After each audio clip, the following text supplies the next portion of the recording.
Të dashur shikues, sot në emisionin bashkë me Sali Sefën kam kënaqësinë dhe nderin të kemi një personalitet të shquar në fushën e teknologjisë dhe inovacionit shkencor, një mendje e ndritur shqiptare, një emër që përfarson dijen në arenën kombëtare dhe ndërkombëtare. I ftuari ynë është Recep Gashi, profesor me veprimtari profesionale dhe shkencore në Lausanne të Zvicrës. Ai është i njohur për kontributin e tij në fushën e inxhinierisë, kërkimit shkencor dhe për rolin e tij si urë lidhëse mes dijes akademike dhe praktikës profesionale. Profesor Gashi përfaqëson shembullin e intelektualit shqiptar që me punë, përkushtim dhe vizion ka arritur suksese të rëndësishme dhe jashtë vendit e deri në Shtetet e Bashkuara të Amerikës, duke ruajtur njëkohësisht lidhjen me atë dhe komunitetin shqiptar. Profesor Recep Gashi, me ke bën nder që më ke ardhur sot mysafir në emisionin bashkë me Sali Sefën, mirë se erdhe. Jam i nderuar dhe i privilegjuar të jam mysafiri juaj, duke pasur parasysh që je udhërëfyesi jon, je një ndër personalitetet më emblematike të kombit shqiptar, me veprimtarinë tuaj kombëtare, njerëzore, humane, edukative, mjekësore dhe kontributi juaj që është dhënë në shëndetësi, por pa harruar vlerat e jashtëzakonshme në aspektin kombëtar.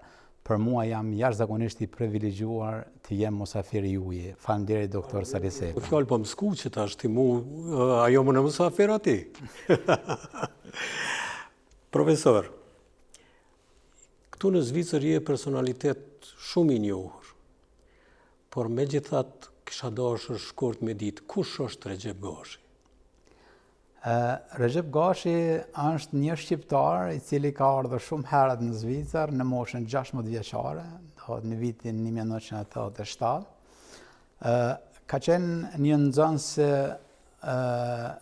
shumë i mirë gjatë shkollës fillore në fshatin Drenovës, në komunën Rahovecit, në Drenovësin legjendar, ku kam kryer shkollën fillore me të gjitha notat e shembullor, gjithashtu gjimnazin, por me një qëllim të vetëm që të largohem nga Kosova, që të studioj jashtë vendit dhe të arrij synimin tim akademik, shkencor, inxhiniering dhe ky ka qenë qëllimi im kur në moshën 16 vjeçar kam marrë trenin në Kosovë dhe kam marrë me tren deri në Lausanne të Zvicrës dhe pastaj me vullnetin e jashtëzakonshëm, punën e palodhshme, kam arritur nivelin që kam sot. Të thotë studimet, shkollën e fillore dhe të mesme ke kryer në Kosovë, ndërsa studimet ke ardhur dhe ke filluar ke mbaruar këtu. Do thotë vitin e tretë të shkollës së mesme kam kryer në Rahovec, kam marrë 3 muaj në Zvicër ta shiqoj ambientit, çka mund të bëj, dhe pastaj pasi kam përfunduar në moshën 16 vjeçar, sepse kam shumë në moshë tult në shkollën fillore, kam qenë 2 vite dallim me shoqërinë time.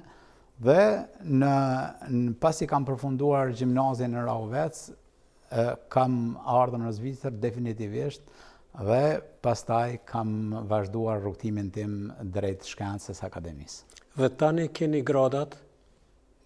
Aktualisht jam profesor, doktor në studimet akademike. Ajo që ka shumë rëndësi për mua është që udhëheqi jam drejtor në Institutet e Kërkimeve shumë prestigjioz të Zvicrës, ku Sfaq Grupi është një ndër kompanitë më të mëdha në Zvicër, dikon me 8-9 miliard çakullim në vit, dhe më është dhënë besimi që unë të udhëheqi me këtë Institut Kërkimeve në teknologji super të avancuara, në nanoteknologji, mikromekanik, në krijimin e vlerave të cilat do të kontribuojnë në mbrojtjen e ambientit, në vetuar elektrike kundra polucionit dhe gjithashtu në edukimin e gjeneratëve të reja, jo vetëm të Zvicrës, po edhe nivelit botror, sepse aty ku punoj, kem shumë doktora shkencës që unë i angazhoj, unë i edukoj, i orientoj drejt se si duhet të bëhet korelacioni apo lidhja në mes të diturisë, stimulimeve, llogaritjeve analitike, testimeve të prototipëve, deri tek fillimi i një jete tjetër në aspektin shkencor, që këto vepra, këto lami të arrijnë në kuadër të një zhvillimit të energjisë së pastër. Ajo çka po e kuptoj. Në një vend ku shkenca është në nivelin më të lartë botnor, ku aty kemi doktora shkencash të nivelit më të lartë, e mbi kupolla e krejt atyre është një profesor e Gjepgashini shqiptar. A ka më kënaqësi se për këtë? Po, para se gjithash, unë nuk besoj në njerëz që janë gjeni, jam idhëtar i punëtorëve, i njerëzve që punojnë, dhe ajo çka rrugtimi im ka qenë me dy vlera. E para, asnjëherë s'kam besuar se dikush tjetër është më i mençur se unë. Dhe e dyta, asnjëherë nuk kam besuar në vetvete se jam shumë i mençur. Dhe këto dy rrugtime, këto dy urdhërofys më kanë shtyrë që të punoj ditë e natë dhe të arrij këtu ku jam.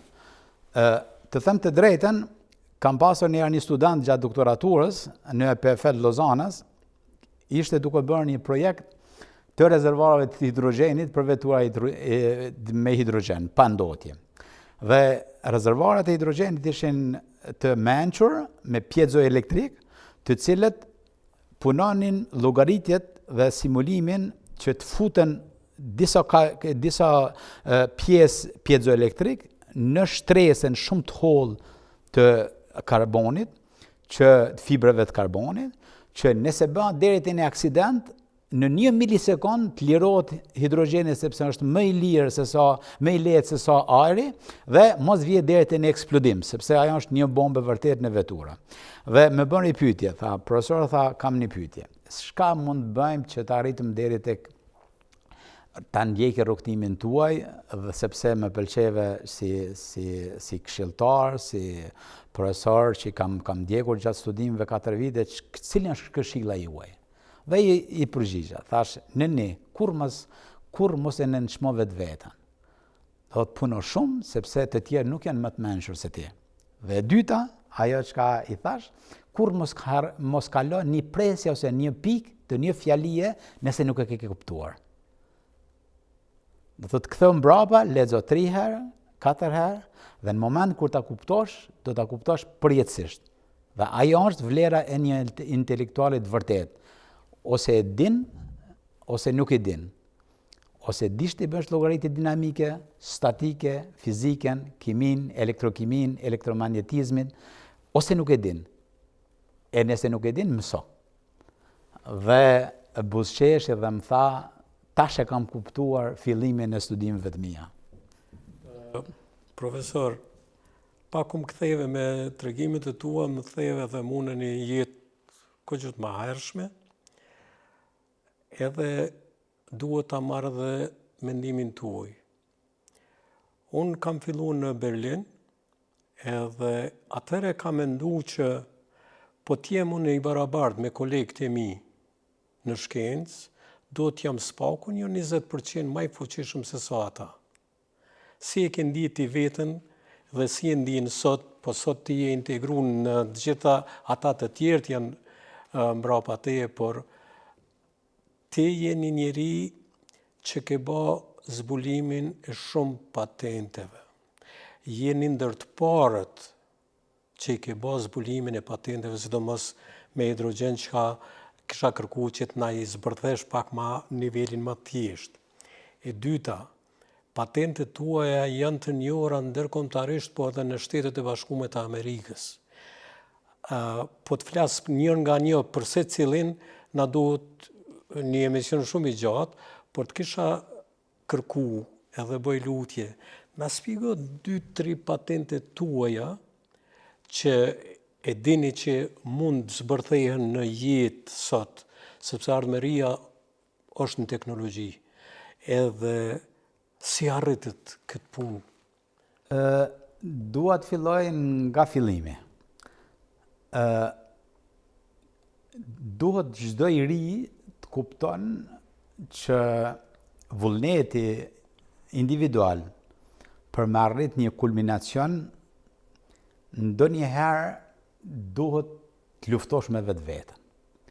Të luftosh me dijen, por mos t'i besosh vetvetit shumë. Dhe çdo herë të luftosh që atë punë që e dashurosh, ta dashurosh me zemër dhe të bësh të pamundurin të mundur. Një inxhinier, një intelektual duhet ta bën, thuhet në anglisht, impossible possible. Atë çka nuk është e mundur, ta bën të mundurin. Të mundshme. Kur kam filluar studimet në Universitetin Politeknik, e kam pas një tmet. Të gjithë studentët kanë pasur gjuhën elementare, frangjishten, anglishten, gjermanishten. Ndërsa unë asnjërin nga këto nuk e dija mirë. Dhe për fat mirë që nuk e dija. Për fat mirë. Sepse ajo më detyronte që çdo formulë, si në fizik, statistik, gjitha llogaritjet dinamike, statike, elementare, çdo gjë që kam studiuar në matematik, nanoteknologji, gjitha kam përsëritur disa herë, sepse indikapi im ka qenë gjuha. Dhe duke i përsëritur disa herë, ato formula më kanë ngulur në kokë në mënyrën më elementare bazike. Dhe kjo ka qenë suksesi më i madh i imi, sepse unë në fund kam dalë studentin më i mirë dhe kam marrë gjitha çmimet për një studim edhe mesatar në kompas më të lartë si ta, edhe do thotë kam marrë disa çmime jashtëzakonisht të larta. Pastaj kam filluar të mendoj që kjo dituri dhe ky angazhim im individual duhet të më ndihmojë që të bëj diçka ndryshe nga të tjerët. Dhe kam zgjedhur lamin e energjisë të ripërtritshme, veturat elektrike, veturat me hidrogjen, me batari, sistemet elektrokimike dhe gjitha kompleksiteti termodinamike që është një ndër komplekset më të mëdha shkencore, kam studiuar në këtë drejtim. Dhe kam filluar në vitin 97-98 të punoj si inxhinier në një institut kërkimeve dhe kam pas fatin që drejtori i Institutit Kërkimeve ka qenë ish dizajneri i avionit Concorde, një ndër avionet supersonik francez. Dhe ai ishte një personalitet i cili kishte vuajtur gjatë luftës së dytë botërore dhe kishte metër jashtë familjes, ndërsa unë kisha një i ri i cili kisha vuajtur nga regjimi serb dhe kishëm të dy të njëjtat hale. Një farë lidhje të njëjtë. Lidhjet njerëzore. Dhe ai ishte mahnitur me analizat e mia shkencore dhe fillutën të gjitha zbulimet një nga një. Kam pas fatin që kam qenë i pari në historinë teknologjike botërore, ndoshta multidisiplinore, se kam mbi 40 patentime në nivelin botëror, të bëj një zbulimet më të mëdha të shekullit që kemi filluar. Nga motorët elektrik super të fuqishëm të veturave elektrike. Do thotë dikun 75 kW për 5 kg. Kam dizajnuar, kam bën dizajnimin e Active Wheel, një ndër rrotat të cilët ka qenë më komplekse në nivelin botëror për suspension aktiv, për motorizim. Kam qenë i pari që kam bën drejtimin electric steeration ose drejtimin elektrik të veturës pa pilot. Do thotë gjitha këto vetura që janë sot në treg, si që është Tesla, autopilot, Mercedes, e tjera, nëse futeni në internet dhe shënoni Recep Gashi patent, do të hasni në Amerikë, në tërë botën, ku shkruan steering direction for electric car, në gjuhën angleze, ku do të shihet se ka qenë një shqiptar mbrapa dhe ka bën zbulimin e parë se si të bëhet pilotimi i veturave. Pastaj kemi pas drejtimin, për shembull, në vitin 2004 ka pas nderën nderom nga ish presidenti i Francës Jacques Chirac, sepse kam dizajnuar projektin komplet të robotit që është shku në Mars. Do thotë ka qenë rrota e cila ka qenë pa ajër dhe ne kemi prezantuar në Bourget de Paris, në Paris, do thotë projektin e parë ku nuk ka pas ajër një rrotë sepse për shkak të ndryshimit të temperaturave në atmosferë, stratosferë, gjatë rrugtimit drejt Marsit, do thotë nëse bëhet me ajër, ajo do të hiqet presioni dhe nuk do të edhe reliefi nuk i kemi njohur në planetin Mars. Dhe këto dizajnime, këto zbulime janë bërë në atë kohë dhe kam qenë fatin në atë kohë para 22-3 vitëve tash, do thotë të më përshëndet dhe të vjen dhe t'ja prezantoj në një nivel akademik jashtëzakonisht lartë në Paris, Jacques Chiracit, i cili do të ka qenë një ndër zbulimet më të rëndësishme të historisë të asaj kohe.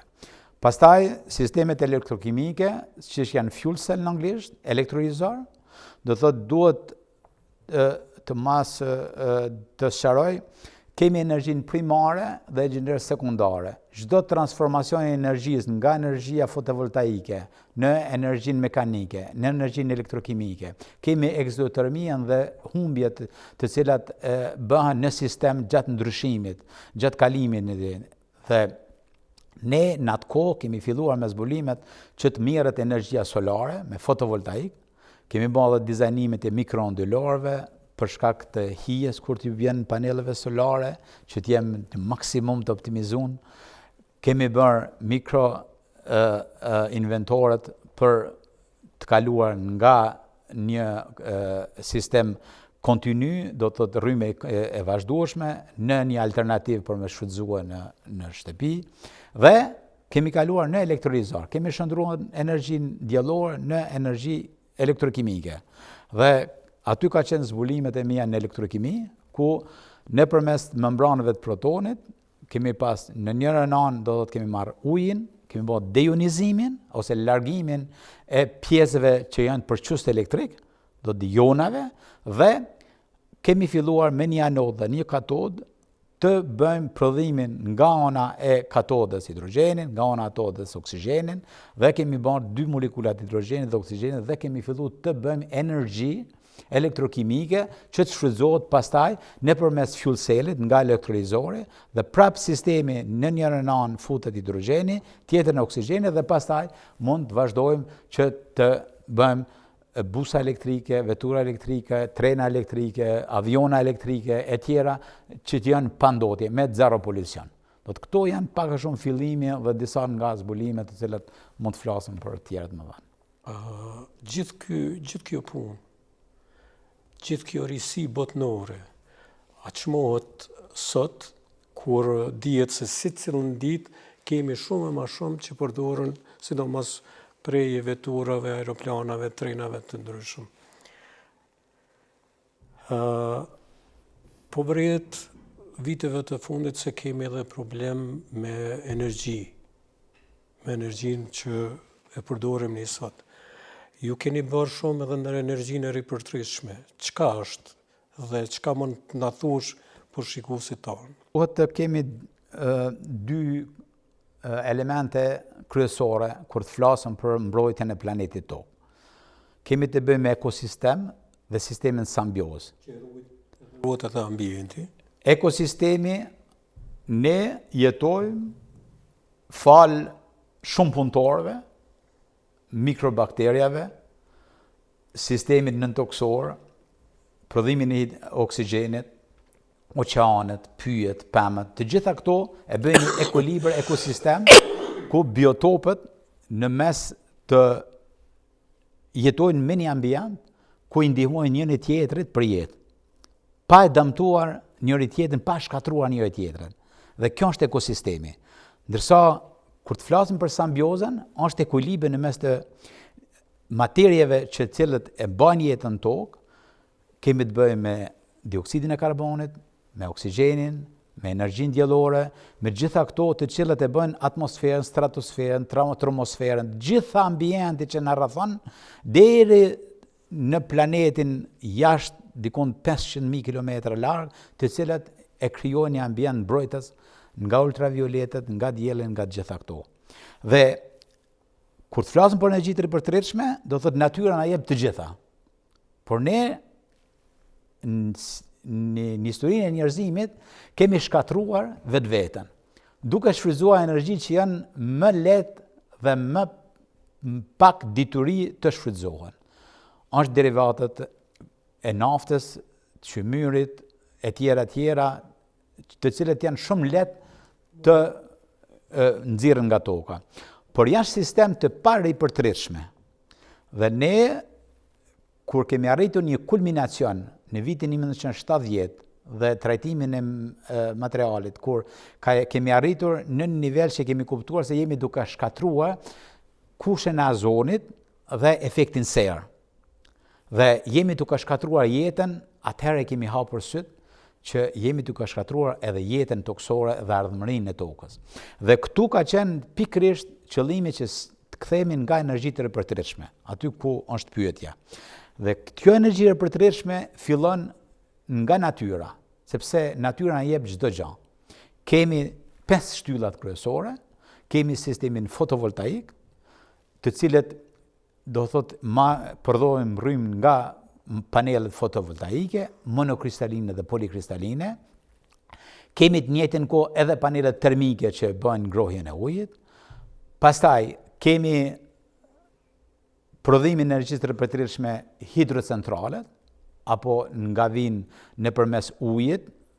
Kjo është nëpërmes energjisë potenciale, ku uji ngrihet në nivel dhe pastaj vjen me ramje ose me energji potenciale dhe krijon lëvizjen e turbinëve, së cilin një ndër Zvicra është shampione, sepse ka mbi 74% të energjisë ripërtëritshme hidrocentraleve ose hidrocentralet e vogla. Pastaj kemi biomasën, ku gjitha natyra që kanë rrethon, pemët, drujt, fletët, bari, bëhet biomasa. Nga këta kam pasur edhe një studim në EPFL, në Ekol Politeknik të Lozanës, ku ka bën zbulimin e trajtimit të torrefaksionit biomasës, që mos të merr oksigjen, të mos merr lagështi, do thot, ka qenë një punë për një kompani shumë të madhe, që kanë bën gjatë tezës.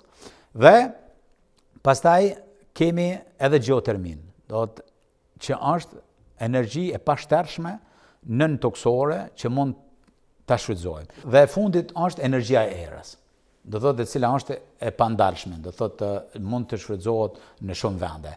Ndërsa kur të flasim për geotermi, duhet ta marrim të analizojmë se ne kemi problematikën e urave nën toksore, dhe kemi, do të thotë, nëse futemi vetëm 5-6 metra brenda në tokë, mesatarja e temperaturës është mesatarja vjetore. Dhe për shembull në Zvicër e kemi dikun mesataren 7.8 gradë Celsius, ndërsa në Kosovë kemi 9.4 dhe më të lartë, e cila sepse toka e ruan energjinë e cila është rrethin.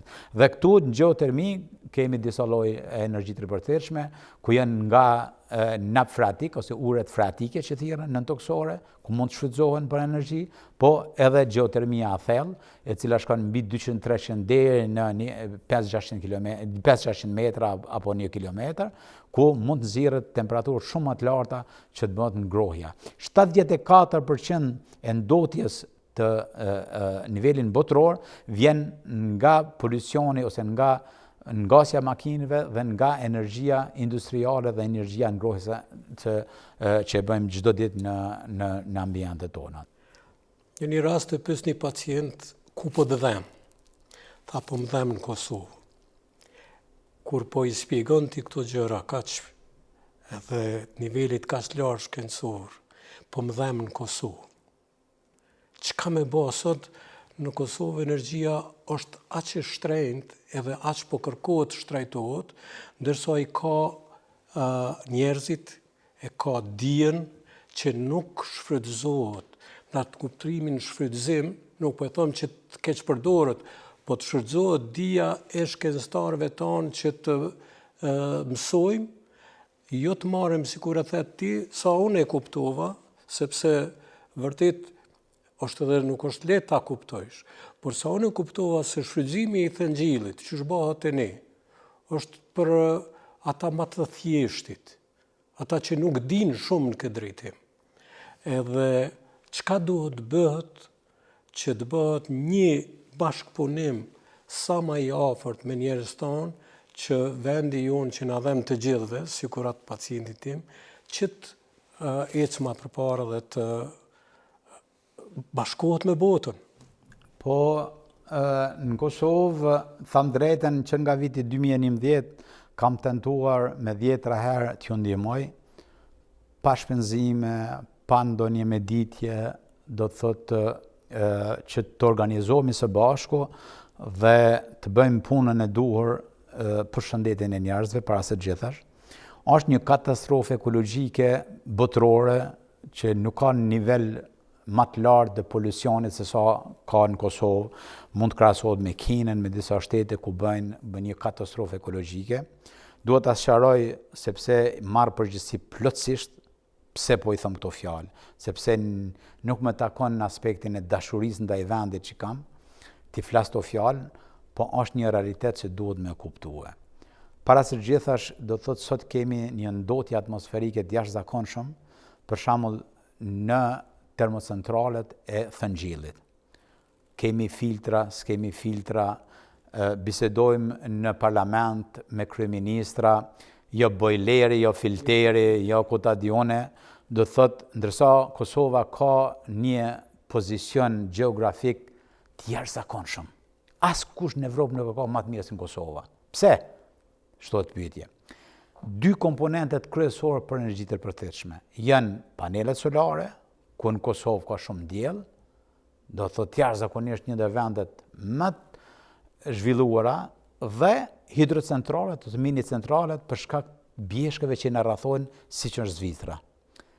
Dhe hidrocentralet mund të shfrytëzohen si një lloj batarie, është energjia e dimrit dhe e natës, ndërsa fotovoltaike është energjia e verës dhe e ditës.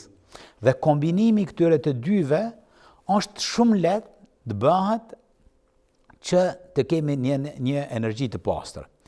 E dyta, aspekti i ndotjes.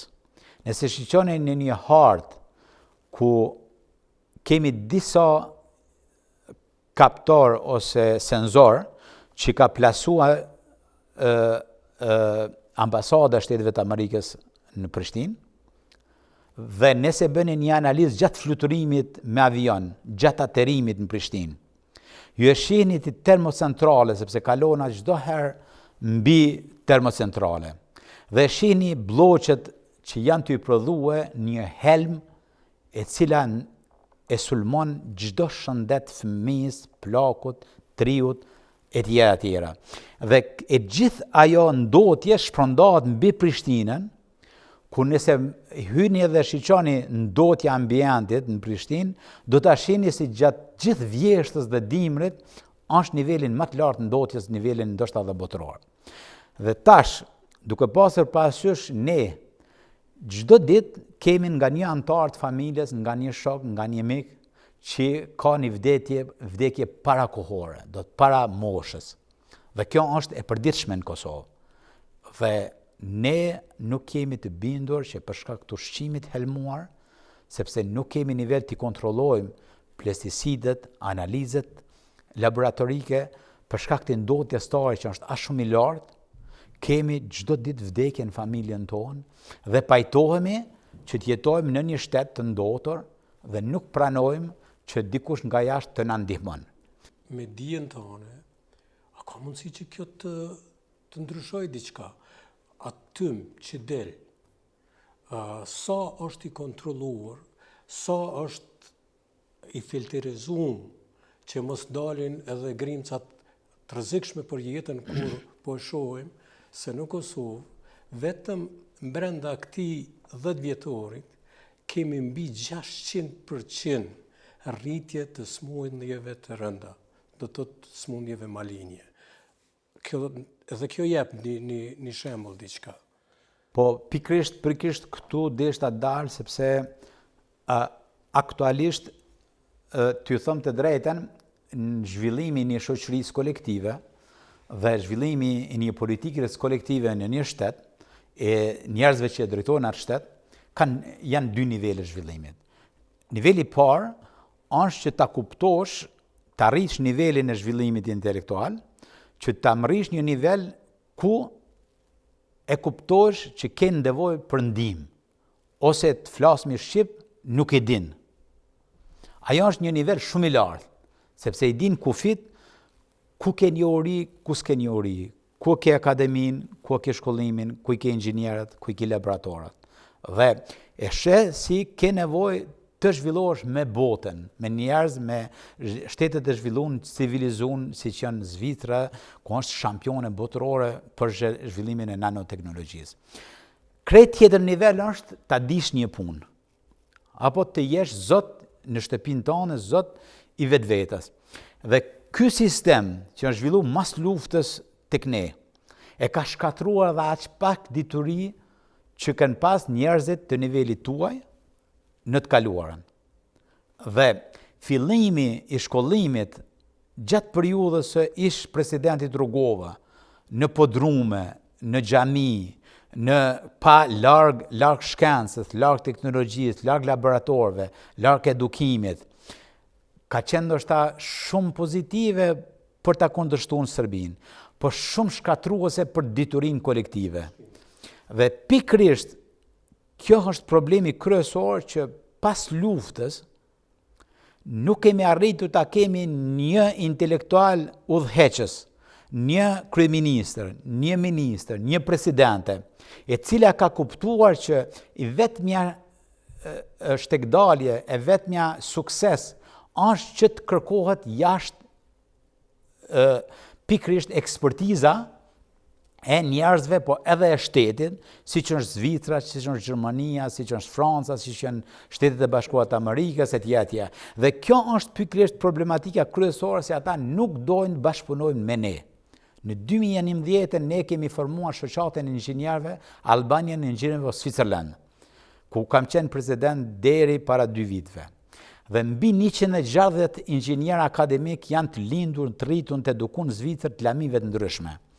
Nga minierët, treni, hekurudhat, laboratorët të ndryshme të konsumimit të analizëve kimike, tonologjisë, teknologjisë, të aviacionit, veturave, gjithë këta 3 shqiptarë janë një kuadër të jashtëzakonshëm.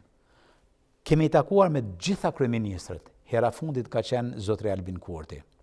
Dhe asnjëherë nuk kanë qenë të gatshëm të bashkëpunojnë me ne. Sepse ne nuk kemi pranuar të bëjmë antar i asnjë partie politike.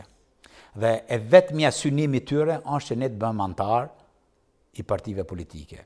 Ndërsa ne, në mënyrë shumë njerëzore, kemi ofruar që të punojmë pa kompenzim, pa para, po të ndihmojmë zhvillimit të shtetit, sepse një intelektual ose shkencëtar ose inxhinier, ai nuk bën politikë. Ai e bën jetën më të mirë të shoqërisë. Nëse për shembull krahasohet Zvicra, dua të flas për Zvicrën sepse e njeh shumë mirë, apo Gjermaninë.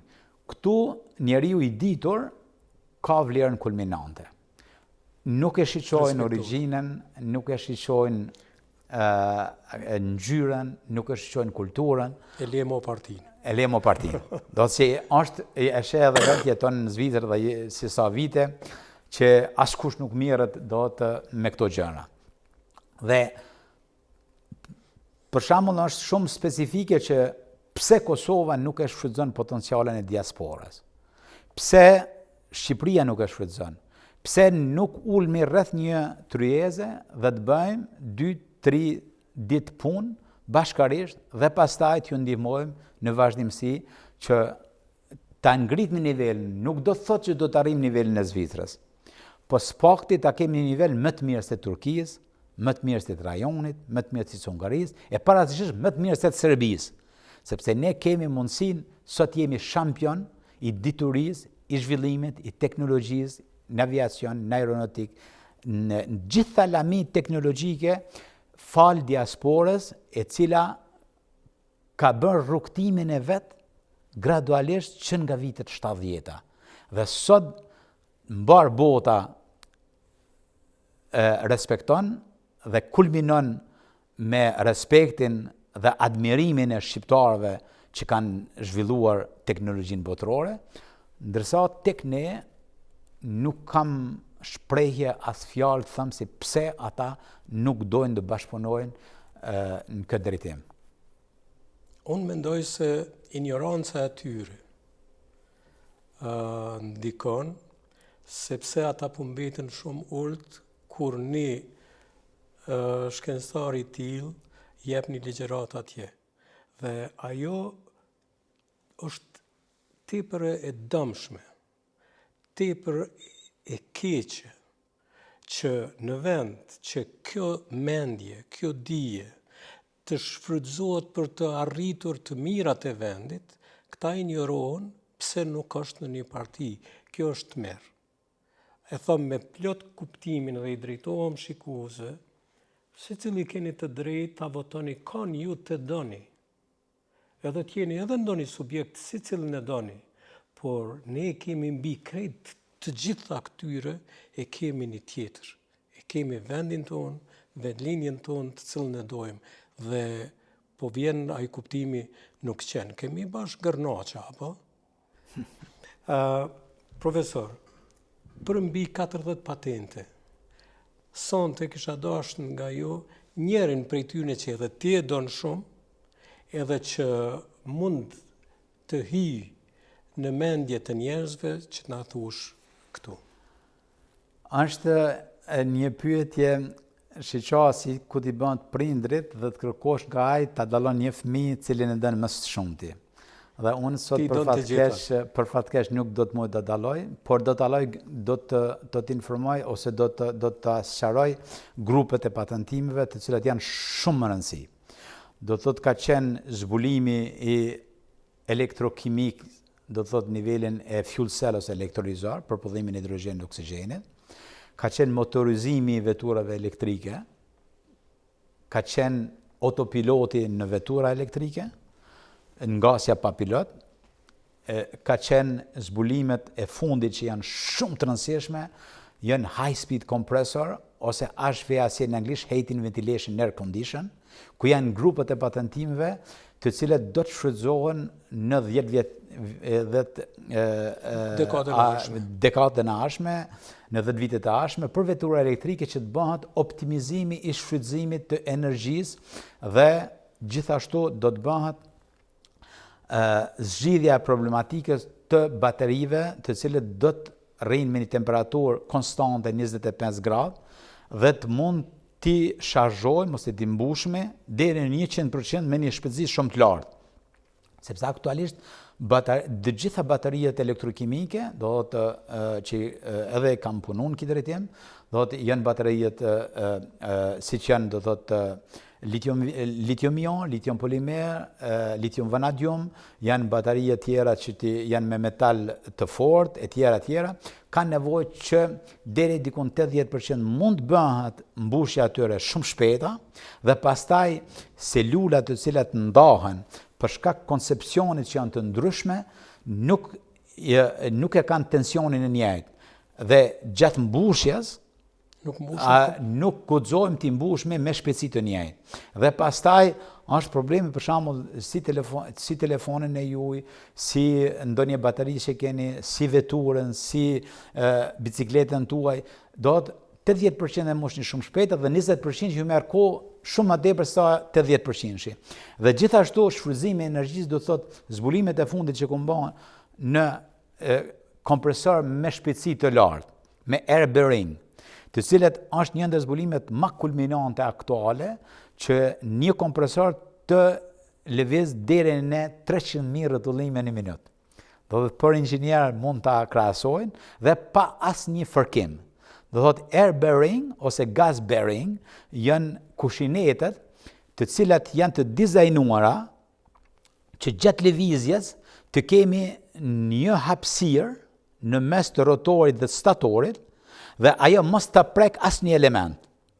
Dhe në inxhinierin e shumë shekujve, të gjithë zbuluesit kanë ndruar, edhe Einsteini, edhe Newtoni, edhe Aristoteli, se si të bëhet një makinë perpetuale, e cila nuk ka humbje.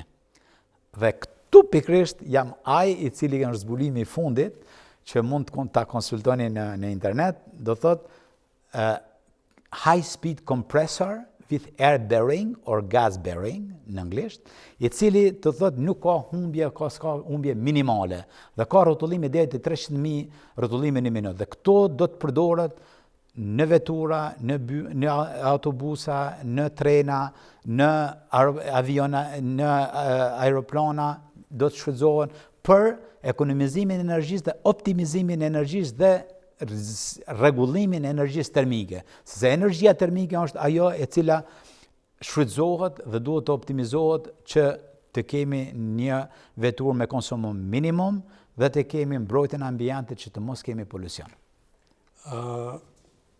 Është vërtet kënaqësi që të kam këtu dhe të bisedojmë bashkë, po kthehena pak të mësimdhënia. Jeni mësimdhënës këtu?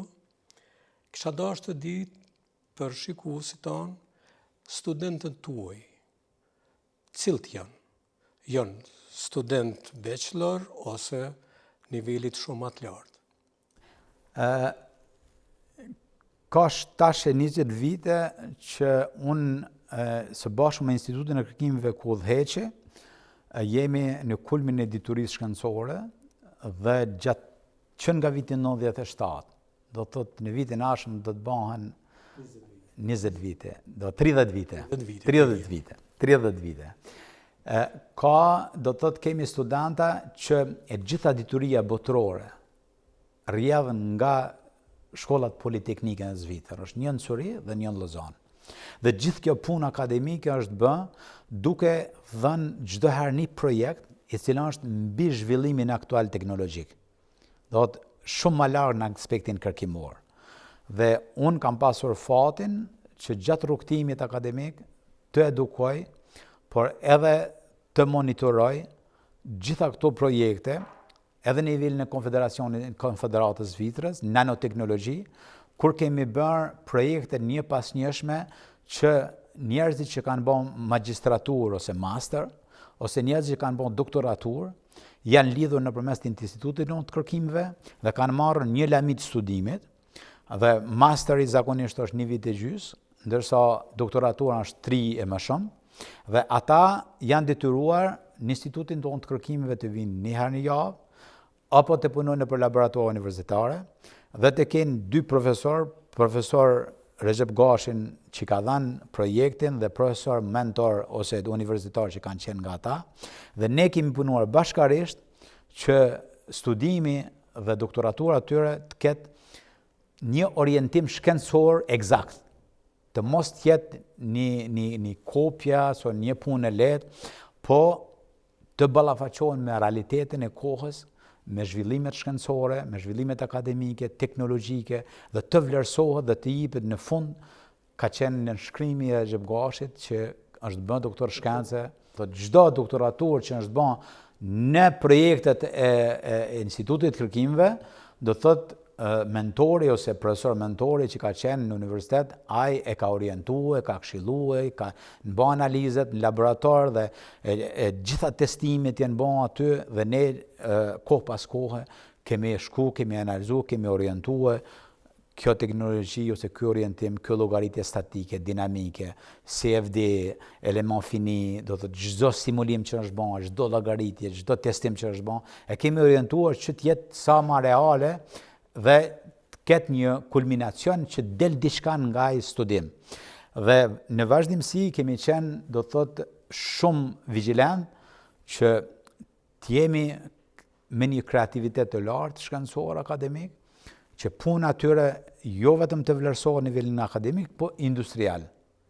Dhe pikërisht këtu ka qenë, do të thotë, puna ime që pas punimeve, nëse merret Zvicra është shampione e zbulimeve në nivelin botëror. Do thotë edhe fotovoltaikët janë zbuluar në Zvicër, edhe sistemet elektrokimike, edhe sistemet, do thotë, edhe agrafëzja që i rrok me letrat është zbuluar në Zvicër. Mos flasmi për gjëra tjera. Dhe pikërisht, do thotë, këtu është Zvicra ku është e lidhur drejt për drejti me industri dhe doktoratura, magjistratura nuk bëhet vetëm letër, po duhet të jesh i lidhur me një institut kërkimeve.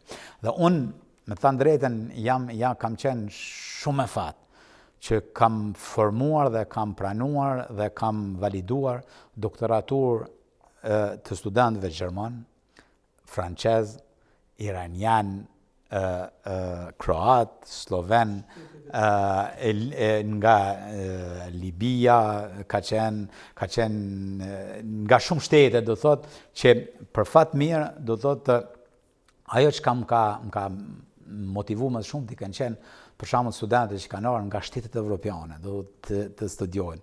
Do në institutit tonë të kërkimeve unë kam pas plot doktorat shkencë që kam angazhuar nga Gjermania, një të studentët aeronautikës më të mirë të Minhenit, ndërsa një shqiptar do ta vlerëson dhe ta angazhon atë të punon. Dhe kështu që do thotë gradualisht kemi avancuar, kemi edukuar, sot Zvitra është ku është dhe është shampione editorisë në nivelin evropian, një ekonomi të jashtëzakonshëm zhvilluar, një editori nanoteknologji, mikromekanik, mikrobiologji, të gjitha këto aspekte janë të zhvilluar kur te ne assi ndoshta nuk kanë njohuri, po aktualisht për shembull jemi një trend mjekësi ku mikrobiologjia do të avanson problematikën e zhvillimit të mjekësisë kimike, të barnave, dhe ndërsa nanoteknologjia do të avanson në transmetimin e çdo elementi të fuqisë elektrike ku do të ketë mikrowatt humbje, e jo sikur sot do të që kemi humbje të jashtëzakonshme. Profesor, për shkak të kohës dhe e di që do të jemi përsëri bashk, por po kaloj në një tim pak më të edhe pse është në këtë nivel, por momentalisht jeni president i Institutit për Avancim Kombëtar i PAK në Zvicër. Kam fatin që edhe unë të jem pjesë e saj dhe arritjet e këtij instituti jeni shumë aktiv në ligjëratat e juaja në mënyrë elektronike, por edhe në shumë shtete, sidomos me profesor Fadil Qitakun, me profesor Gjavit Lipën, e të tjerët, që po kontriboni në të gjitha drejtimet. A është vështirë të arrihet gjithë kjo punë që e boni ju? Po, të them të drejtën, të kesh një nivel sado modest të një intelektuali, dallimin mes të tjerëve, është obligimi që ke ndaj shoqërisë. Ajo që është edhe më shumë e rëndësishme është obligimi që kemi ndaj atë dheut. Të kesh një gjak të pastër shqiptar, të rrjedhësh nga një vend ku një kulturë e jashtëzakonshëm, ku një popull me një kulturë shumë më të lashtë se sa evropianët, me një bujari, me një dashuri adhëtare, me trima që kanë luftuar për lirinë e vendit. Ne këtu në një komoditet se kemi në Zvicër, kemi një obligim minimal të bëjmë diçka për vendin tonë. Dhe kjo është e vetmi arsye që edhe kohën pse kam të limituar, kam punu, do thot, natë e ditë që të krijoj diçka ndryshe nga popujt tjerë që kanë migruar në Zvicër.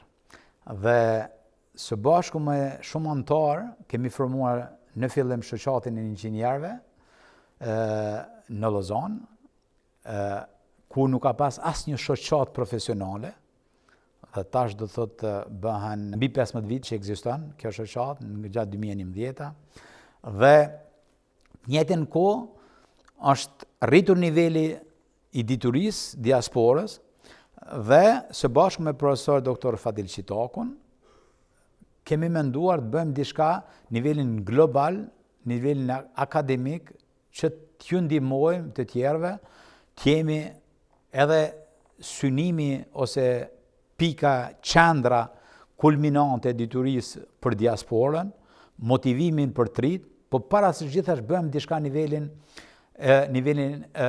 kombëtar. Dhe ky ka qenë qëllimi që ta formojmë IPAK-ën, Instituti për Avansim Kombëtar, ku jemi shumë të privilegjuar dhe të nderuar të kemi, si që është doktor Sali Sefa, si që janë profesor doktor Gjavit Lipaj, si që janë profesor doktor gjithashtu Ethem Ramadani, si që janë profesor doktor Suleiman në Kosovë, që është këtu, do të thonë në kryetar, gjithë e shumë të tjerë që sot është shumë vështirë ti përmendi, shumë kolegë tuaj në mjekësi, në inxhinieri, në teknologji, gjithë thalamit, të cilat nuk kanë bashkuar me një synim të vetëm që ta ngritëm nivelin dhe obligimin, nivelin shkencor dhe akademik, që të mbajmë së paku 2 kongrese në vit, ose një, vitin e kalumishëm në Prizren, ku kemi bën punë jashtëzakonshëm. Falenderoj edhe njëherë edhe profesor doktor Jahja Kukën, edhe shumë profesor doktor që kanë marrë pjesë në atë konferencë. Këtë vit me 6 qershor do të bëhet në Zvicër, ku do të jemi në bashkëpunim me shoqatën e inxhinierëve Albani Switzerland dhe IPAK-u, dhe shpresojmë që do të jetë një kulturë graduale që do të zhvillohet, që së paku t'i ndrojmë mendimet, të ndikojmë në zhvillimin e vendit, t'i ndihmojmë, po të krijojmë një urë lidhëse në mes trojeve shqiptare dhe vendeve të zhvilluara si është Zvicra, Gjermania, Franca, edhe Amerika, tjerë ne kemi antarë nga gjithë trojet e nivelin botëror. Për në fund, profesor, kisha kërku një mesazh tuaj që t'jetë edhe një lloj impulsi për rritjen dhe ngritjen e dijes për të rinjt shqiptar që jetojnë këtu, por edhe kudo, që ta kuptojnë se dija arrihet me punë. Dhe puna është ajo kryesorja që duhet ta bëjmë.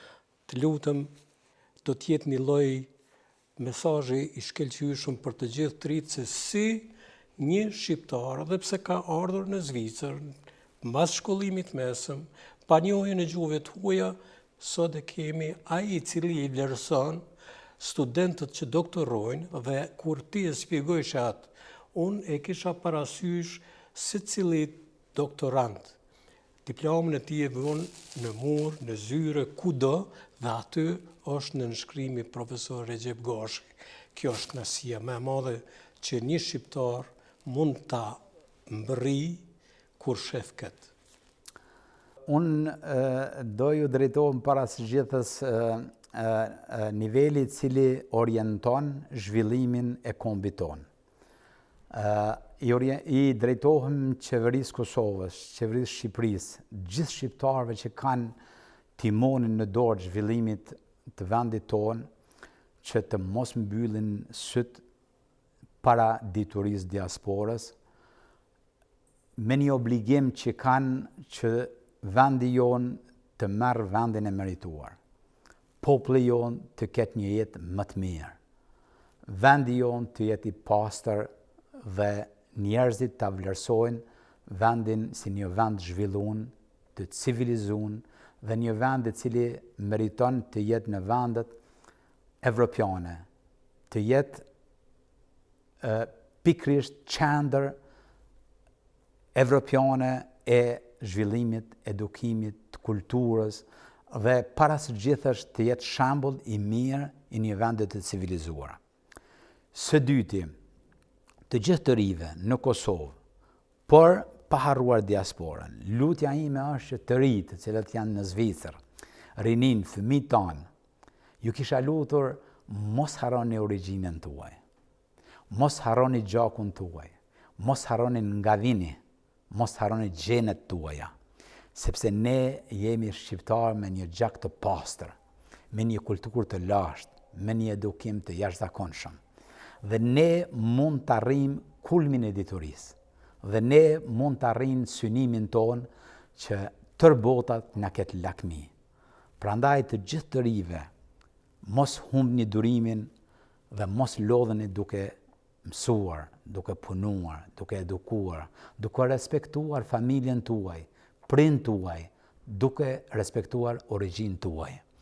Dhe kombi jonë do fal diasporës dhe fal të rinjve që vinë gradualisht në viset tona, do të ketë vendin e merituar në nivelin botëror.